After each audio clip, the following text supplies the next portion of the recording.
publicada a Lei 12.019, de sua autoria, que declara as igrejas batistas do Espírito Santo patrimônio histórico e material do Estado.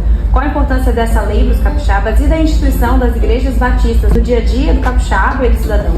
Para mim foi uma honra muito grande ser o autor desse projeto de lei, que agora está sendo sancionada, a Lei 12.019, pelo nosso presidente Marcelo Santos, porque o trabalho das igrejas, principalmente as igrejas batistas do Estado do Espírito Santo, é um trabalho muito importante, e esse ano é muito importante para os batistas, que é a comemoração dos 120 anos da denominação aqui no Estado. Foi exatamente em 1903 que nós tivemos início aqui com a primeira igreja batista do Estado do Espírito Santo, em Brejetuba.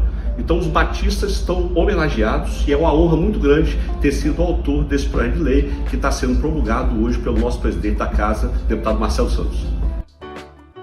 Espírito Santo, início do século XX. A economia era baseada no café. A população, que na sua maioria habitava na zona rural, era composta por brancos, um grande número de ex-escravos e imigrantes europeus de diferentes nacionalidades. A fé da grande maioria da população era a católica. Nesse cenário, no ano de 1903, desembarcaram no Porto de Vitória os missionários Zacarias Taylor e Alberto Lafayette, com o objetivo de organizarem as primeiras igrejas batistas no estado.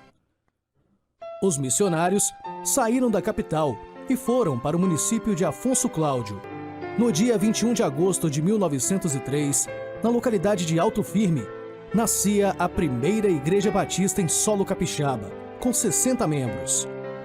Como seu pastor, o recém-consagrado irmão Chiquinho, agora pastor Francisco, que mais tarde viria a ser considerado o apóstolo do Espírito Santo. Ao voltarem à capital, os 3 missionários organizaram mais uma igreja, com 2 cômodos, chão de terra batida, aproximadamente 15 bancos, uma mesa rústica para servir de púlpito e paredes de estuque. Nascia a primeira igreja batista de Vitória. No ano de 1904, um fato decisivo para o avanço do trabalho batista no estado aconteceria: a chegada do casal de missionários norte-americanos Loren e Alice Reno. A vinda do casal Reno representou o fundamento do trabalho batista no estado, trazendo sistematização, consistência e estruturação às igrejas que nasciam. Mr. Reno assumiu o pastoreio da primeira igreja de Vitória, enquanto o pastor Francisco fora para o campo, agora em tempo integral, evangelizando e implantando igrejas no interior.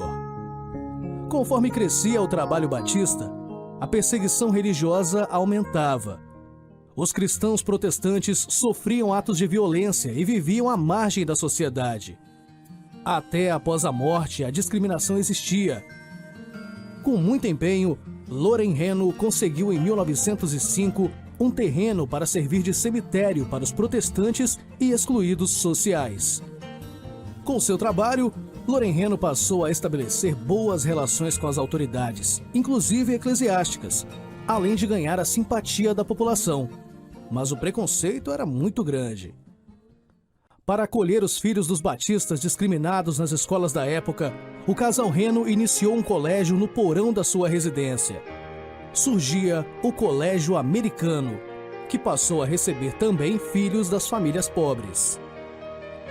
O Colégio Americano, que tinha esse nome por usar método de ensino americano, passou a formar também missionários e professores.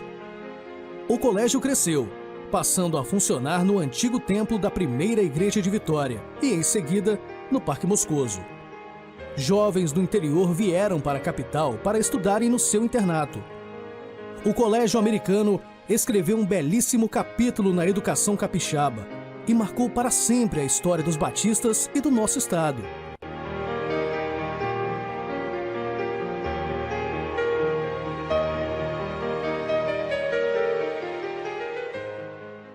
Homens de Deus, como o missionário sueco Carl Svensson, vieram para o estado na década de 20, ampliando a propagação do evangelho principalmente no norte do estado. No sul, Fernando Drummond, na região do Vale do Rio Doce, Manuel Balbino Lanes. Na capital, Almir Gonçalves fora capacitado por Reno para substituí-lo quando chegasse a hora, fato que aconteceu.